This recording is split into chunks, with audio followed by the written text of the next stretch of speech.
ఎప్పుడైనా రోడ్డు మీద వెళుతున్నప్పుడు 100-200 రూపాయలు దొరికితే ఏం చేస్తాం? అటు ఇటు చూసి టక్కున జేబులో పెట్టుకుంటాం. అలాంటిది బంగారమే దొరికితే ఎలా ఉంటుంది?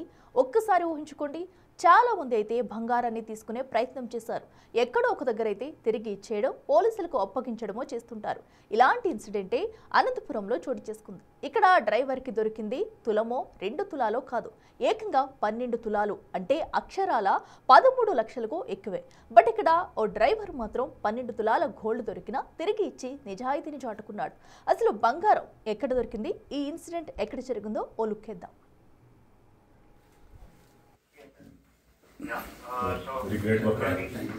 Chandrasekhar very good sir. ఎక్కడ ఉంటావు రాజీవ్ కాలనీ? 12 తులాలు బంగారం తెచ్చాయండి, 12 లక్షలు అప్పు చెప్పాయండి.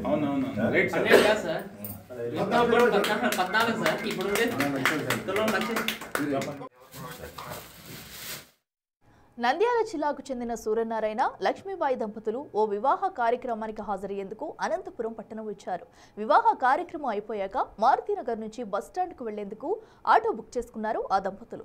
అయితే ఆటోలో బస్టాండ్కు బయలుదేరి వెళ్లిన సూర్యనారాయణ, లక్ష్మీబాయి దంపతులు బస్టాండ్లో దిగి బస్సు ఎక్కి హడావుడిలో బంగారు ఆభరణాలు ఉన్న బ్యాగ్ మర్చిపోయారు.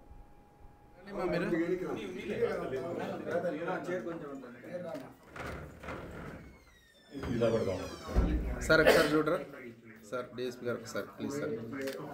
సార్ పోతాం సార్. Thank you sir.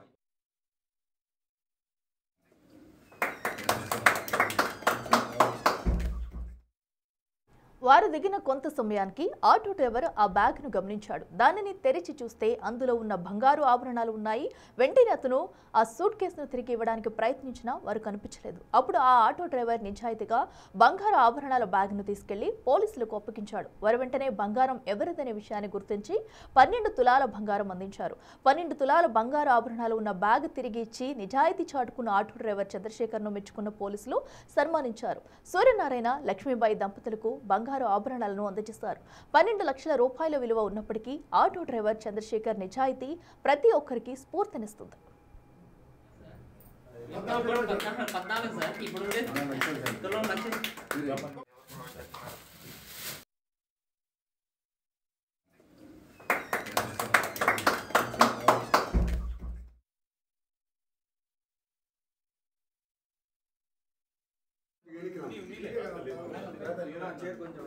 రండి మా మీరు.